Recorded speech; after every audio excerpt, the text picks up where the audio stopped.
C'est la vidéo qui affole Internet ces dernières heures. Cette boule mystérieuse a été aperçue dans la nuit du 30 avril dernier à Las Vegas. Une famille décide quelques minutes plus tard d'appeler les services d'urgence en affirmant qu'un ovni se serait écrasé dans leur jardin. Tout commence quand plusieurs caméras, donc la caméra embarquée d'une voiture de police de Las Vegas, ont filmé cet objet, cet ovni, comme on dit, tombant du ciel. Je dis que c'est évidemment un film intrigant. Il faudra attendre le résultat de l'enquête pour savoir ce qui a été filmé. Des films comme ça, il y en a évidemment depuis fort longtemps, puisque nous sommes de plus en plus nombreux à avoir des caméras, notamment via les smartphones. Mais justement, Jean-Claude, moi j'ai une question à te poser, parce qu'à chaque fois, on voit des vidéos, on dit qu'il va y avoir une enquête, et on n'entend plus jamais parler de l'enquête.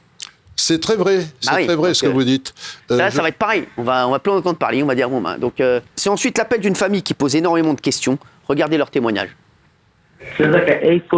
J'aperçois une silhouette de 2,50 m et à côté, il y en a une autre avec des gros yeux qui nous regardent et ils sont toujours là.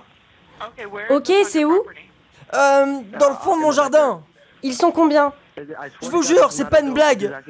Donc ils sont deux dans votre jardin? C'est ça, ils sont énormes, ils font presque 2,50 m, 3 mètres. Je sais pas, mais on dirait des aliens, je peux pas l'expliquer. Alors cette famille s'est filmée juste après avoir vu l'OVNI. Ils ont voulu aller voir de plus près et regardez, ils étaient pas bien. Alors, c'est incroyable.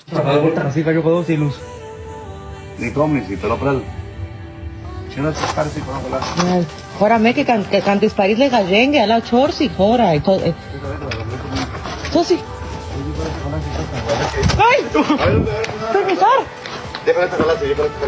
C'est Halloween. Non, mais c'est pas du tout Halloween. Non, Gilles. C'est extrêmement sérieux. Et moi, j'ai une question pour Jean-Claude. Comme par hasard, on voit que ça se passe à Las Vegas, donc dans le Nevada, là où on dit que peut-être les Américains ont réceptionné des ovnis qui se sont crashés pour expertiser et en agrémenter leur matériel militaire. Est-ce que finalement, les extraterrestres ne sont pas en train de rentrer chez eux et de retrouver ceux qui sont déjà au Nevada? Alors, il y a une explication tout à fait plausible. C'est pour comprendre un peu toutes ces histoires d'ovnis qui touchent l'ensemble des pays du monde. La Chine, l'Amérique du Sud, l'Australie, tout ce que vous voulez. C'est qu'ils voyagent dans le temps. C'est le thème de l'enquête qui vient de paraître il y a 3 jours, juste avant ce week-end. Les ovnis. Et j'explique avec Patrick Marquet, qui est un physicien de haut niveau. S'ils ont la capacité de voyager dans le temps, ils ont des portes dans l'espace-temps qui permettent d'arriver n'importe où chez nous, que ce soit à Las Vegas ou que ce soit dans le sud de la France. Donc en une porte qui sont... Alors, le voyage dans le temps qui paraît absurde, j'en avais parlé la dernière fois sur le plateau de Cyril Hanouna, on explique que non seulement il n'est pas absurde, mais nous démontrons qu'il est faisable maintenant avec les dernières connaissances scientifiques. Nous montrons des photos d'ovnis jugées authentiques et où on voit qu'il y a une manipulation de l'espace-temps.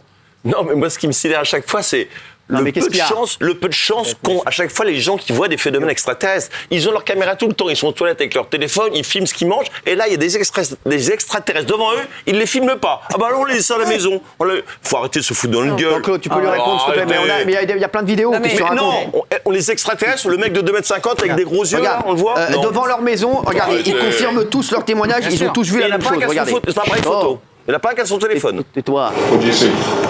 Mais qu'est-ce que vous avez vu? C'était une énorme créature, elle faisait au moins 3 mètres. L'un de mes collègues a vu quelque chose tomber du ciel, donc c'est assez étrange. Vous avez vu quelque chose tomber dans le fond de votre jardin, c'est ça? Ils ont vu un gros truc avec de la lumière. Une question gentille, pardon. S'il vous plaît, Jean-Claude, ce qu'il vient de dire là. Parce qu'il y a plein de gens qui vont dire ça. Il a tout à fait raison. Et il y en a un certain nombre, quand je dis... qu'il y en a un certain nombre, je parle de ceux qui habitent la planète Terre, qui sont donc les terriens, et qui obligent ceux qui, comme moi, au départ, ne croyaient absolument pas à tout ça. Faut le rappeler, ça, Jean-Claude, que Jean-Claude, il croyait pas du tout à tout ça. Non seulement j'y croyais pas, mais j'étais très hostile. Je disais, tout ça, c'est des bêtises. Et j'employais un mot un peu plus vulgaire. Donc, je n'y croyais absolument pas. C'est quand je me suis plongé dans le dossier des ovnis, quand j'ai interviewé le ministre de la Défense de l'époque, M. Robert Gallet, m'attendant à ce qu'il me dise « Mais non, M. Bourret, excusez-moi, mais moi, je suis le patron des armées, et je peux vous dire que dans tous les dossiers militaires que j'ai recueillis depuis 50 ans, il n'y a pas un seul cas crédible d'OVNI. Il m'a dit exactement l'inverse. C'était M. Robert Gallet. Il m'a dit il y a des pilotes de chasse qui ont essayé de poursuivre des ovnis, d'autres qui ont été suivis par des ovnis. Il y a eu des cas d'atterrissage observés par des patrouilles de l'armée, par des patrouilles de gendarmes, etc. Vous avez le cas de Valençol, qui est un cas extraordinaire. Il y a un film qui sort d'ailleurs en ce moment et qui raconte l'histoire de Valençol. C'est quoi alors ? Un cas d'atterrissage en plein jour. Avec M. Maurice Mas, qui voit cet ovni à 6h30 du matin. Il est déjà dans son champ de lavande, c'est dans le sud de la France. Et puis, il s'approche de l'ovni, il ne comprend pas ce qu'il voit. Il ne s'intéresse pas aux ovnis, on est en 1955, et il voit un truc, il croit d'abord que c'est une voiture des Parisiens qui sont venus se garer dans son champ de lavande. Il n'est pas content. Puis il voit deux petits bonhommes qui font 1m10, 1m20 de haut. C'est pas Fort Boyard, lui? Non, je rigole. Et donc, il s'approche, et l'un des petits bonhommes prend à son côté une sorte de tube, le dirige sur M. Mas, qui est paralysé pendant 10 minutes. Les deux petits bonhommes remontent dans l'OVNI décolle. Il y a des traces d'atterrissage, l'armée fait une enquête, la gendarmerie fait une enquête, les services secrets font une enquête, et 50 ans plus tard, on ne sait toujours pas ce que c'est. Alors, moi, je suis plutôt comme Jean-Michel Maire, je suis plutôt sceptique, mais j'ai envie de vous croire, et je voudrais savoir par rapport à justement à l'existence de ces extraterrestres. Pourquoi vous nous dites que les enquêtes n'aboutissent jamais? Quel intérêt de nous le cacher? Pourquoi on ne nous dit pas la vérité? C'est quoi l'intérêt, en fait? Mais je pense qu'il y a un certain nombre de hauts responsables dans les services de renseignement des grands pays de ce monde, les États-Unis, l'Australie, le Canada, Israël, évidemment, la Chine, qui connaissent la réponse. Joe Biden, il le sait qu'il y a des extraterrestres? Lui-même, déjà. Je ne sais même pas s'il sait ce que c'est. Il est fatigué, là. Il est très fatigué. Et il tombe souvent. Mais comment ça se fait qu'on en voit de plus en plus des trucs comme ça, là?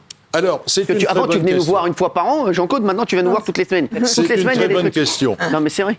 Il est possible qu'il y ait une ouverture d'une porte sur l'espace-temps et qu'ils aient décidé de venir plus massivement comme ils sont venus en 1954. En 1954, il y a eu une très grande vague d'observations sur l'Europe en général et sur la France en particulier. Il y avait jusqu'à 30 à 40 cas d'observation par jour à la fin de 1954 et puis ça a disparu. Ça ne peut se comprendre qu'avec le voyage dans le temps.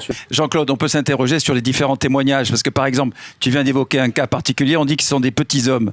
Et là, les Texans viennent de dire qu'ils font 2,50 m, 3 mètres. Ils viennent pas de la même planète. Ils grandissent. La réponse à la question, moi je ne les connais pas. Hein. Ils ont grandi, ils ont mangé de la soupe. Je travaille sur les dossiers depuis 50 ans. Il y a plusieurs façons de répondre très calmement à cette question intelligente. Premièrement, il n'y a pas qu'une planète habitée qui nous visite. Ah, bien sûr. Et deuxièmement, de la même façon que chez nous, il y a des petits blancs, des grands blancs, des petits noirs, des grands noirs, des petits jaunes, des grands jaunes, etc. Peut-être que sur cette planète, il y a plusieurs catégories sociales. Bien sûr. Ah oui. On est quand même, Cyril, on est quand même en train de nous dire qu'il y a des êtres qui font des milliards de kilomètres. Ça doit prendre un certain temps quand même. Pas du tout, c'est l'espace. Mais t'es con, quoi? C'est ce qu'il vient de te dire, c'est une porte. La fenêtre qu'on nous dit. Alors, je vais t'expliquer. Un extraterrestre, il ouvre une porte, il est à Las Vegas. Tu peux l'expliquer, Jean-Claude? Faut que tu lises le livre. Ils sont supérieurement intelligents, ils font 2,50 m, des gros yeux, ils se posent dans un champ, quand il y a un paysan qui est avec son clébard, il se barre. Pourquoi il se barre? Pourquoi ce truc? Mais qu'est-ce que t'es con? Ils sont pas là pour nous attaquer. Qu'est-ce qu'ils viennent faire alors? Jean-Claude, tu peux lui répondre parce qu'il m'énerve. Alors, quand on entend ce genre de conneries intelligente de mon ami un peu plus loin sur cette table, on comprend pourquoi les extraterrestres hésitent un peu. Ah, bien sûr. Ils disent qu'ils sont tellement cons. Non mais t'as raison, ils disent qu'ils sont tellement cons. Bravo Jean-Claude. Ah mais ça, les extraterrestres, ils sont tellement cons que... non mais c'est vrai. Je n'irai pas jusque-là parce que j'étais exactement comme lui il y a 50 ans. Voilà. Mais je vais lui offrir mon livre et je pense qu'après l'avoir lu, il reviendra à une approche de la vérité plus authentique. Mais c'est vrai. Oui, qu'est-ce qu'il y a Gilles? Gilles est intéressant. Oui. Jean-Claude, maintenant, les Américains quand même ont demandé à la NASA d'enquêter. Récemment, il y a un officier de renseignement qui a dit voilà ce qui se passe. Donc on a l'impression que les Américains sont en train de préparer l'opinion publique mondiale au fait, nous savons maintenant, on va partager ce savoir avec vous. Moi, je pense que l'enquête là va aboutir. Est-ce qu'on n'est pas au bord de la révélation? C'est ça, ce que dit Gilles. Est-ce qu'à un moment, il y a des chefs d'État qui vont dire voilà, je vous le dis, on n'est pas seul sur la planète? Il faut le dire. Je suis assez d'accord avec ce que vous venez de dire et avec ce que vous venez de dire. Donc ça va arriver. Je pense qu'il n'est pas du tout normal, moi qui étudie le dossier depuis plus de 50 ans, qu'il y ait cette espèce d'accumulation incroyable de témoignages, de révélations. Vous avez les Américains qui disent on dégage 300 millions de dollars de plus pour étudier les objets volants non identifiés. Ah oui. Il se passe quelque chose. Quoi ? On va le savoir dans les mois ou dans... Jean-Claude, j'aimerais qu'on rappelle à nos téléspectateurs, il est 20h56, on est en direct, il faut rappeler que dans toutes les grandes puissances, il y a un budget colossal alloué aux extraterrestres, aux ovnis, aux objets non identifiés. C'est vrai. Donc c'est pas pour rien. Tout à fait. Oui, bien sûr. C'est pas pour rien. C'est pas pour rien, et notamment les États-Unis qui sont évidemment leaders dans cette affaire, mais les Chinois aussi.